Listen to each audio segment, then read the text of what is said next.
আজকে আমি বানাচ্ছি তেঁতোর একটা তরকারি। এটা গরম ভাতে প্রথম পাতে ভীষণই ভালো লাগে খেতে। তাছাড়া মুখের স্বাদ ফেরাতেও এই তরকারির জুড়ি মেলা ভার। তেঁতোর তরকারি যেন এক থালা ভাত এটা দিয়েই খাওয়া হয়ে যাবে। আমার তো ভীষণই ভালো লাগে। আপনাদের কেমন লাগে সেটা কমেন্ট করে জানাবেন। আর এটা খুবই সিম্পল একটা রেসিপি আজকে আমি আপনাদের সঙ্গে শেয়ার করছি। তাহলে দেখে নিন ভিডিওটা। এখানে নিয়ে নিয়েছি উচ্ছে, বেগুন, শিম, আলু, গাজর, কাঁচা লঙ্কা, পেঁয়াজ। আপনারা আরও কিছু সবজি যদি অ্যাড করতে চান করতে পারেন। কড়াইতে তেল দিয়ে দিয়েছিলাম। এবার আমি কয়েকটা বড়ি, বেশি না অল্প কয়েকটা বড়ি আমি ভেজে এর মধ্যে থেকে তুলে নেব। বড়িগুলো দেখুন আমার ভাজা হয়ে গেছে। এবার বড়িগুলোকে আমি তুলে নেব। এবার ওই তেলের মধ্যেই আমি দিয়ে দিচ্ছি পাঁচফোড়ন। পাঁচফোড়নটা দেওয়ার পরে আমি দিয়ে দিচ্ছি পেঁয়াজ। আমি তরকারিটার মধ্যে একটু পেঁয়াজ দিচ্ছি। আপনারা যদি ভাবেন যে নিরামিষ করবেন তাহলে কিন্তু পেঁয়াজটাকে স্কিপ করতে পারেন।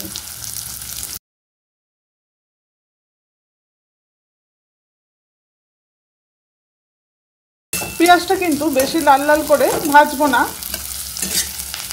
এবারে আমি সমস্ত যে সবজিগুলো কেটে রেখেছিলাম এবার এর মধ্যে দিয়ে দিচ্ছি।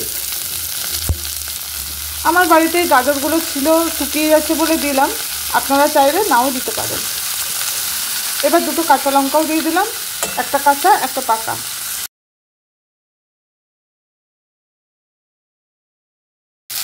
এবার দিয়ে দিচ্ছি হলুদ আর স্বাদ মতো নুন। আমার এই সিম্পল তেঁতোর রেসিপিটা যদি আপনাদের কাছে ভালো লেগে থাকে তাহলে প্লিজ লাইক, শেয়ার, কমেন্ট করে দেবেন। আর সাবস্ক্রাইব করে পাশে থেকে যাবেন যদি কোনো অংশ ভালো লেগে থাকে। আপনাদের একটা লাইক শেয়ার আমাকে অনেক দূর এগিয়ে যেতে সাহায্য করবে। তাহলে দেখতে থাকুন ভিডিওটা। ভালো করে ফ্রাই করে নিয়েছি। এবার দিয়ে দেবো পরিমাণ মতো জল। এর মধ্যে কিন্তু আর কোনো মশলা দেওয়ার প্রয়োজন নেই।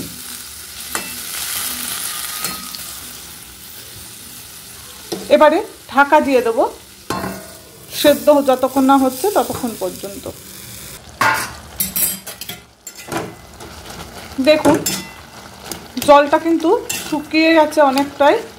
আর এরকমই মাখা মাখা করতে হবে তেঁতোর তরকারিটা, তাহলেই কিন্তু ভালো লাগবে। আর আলুগুলো সেদ্ধ হয়ে গেছে একদমই।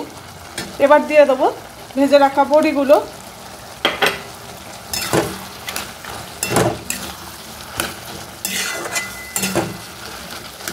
এইরকম তেঁতোর তরকারি যদি একটা থাকে তাহলে গরম ভাতে প্রথম পাতে ভীষণই ভালো লাগবে খেতে।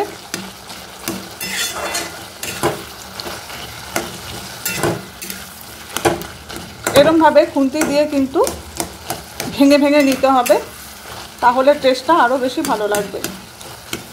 আর লঙ্কাটাকে এরমভাবে ভেঙে দিলে একটু ঝাল ঝাল হবে। যারা ঝাল খেতে পছন্দ করেন না তারা গোটাই রেখে দেবেন। আর যারা ঝাল খেতে পছন্দ করেন তারা লঙ্কাটাকে এরমভাবে থেতো করে দেবেন খুন্তির সাহায্যে।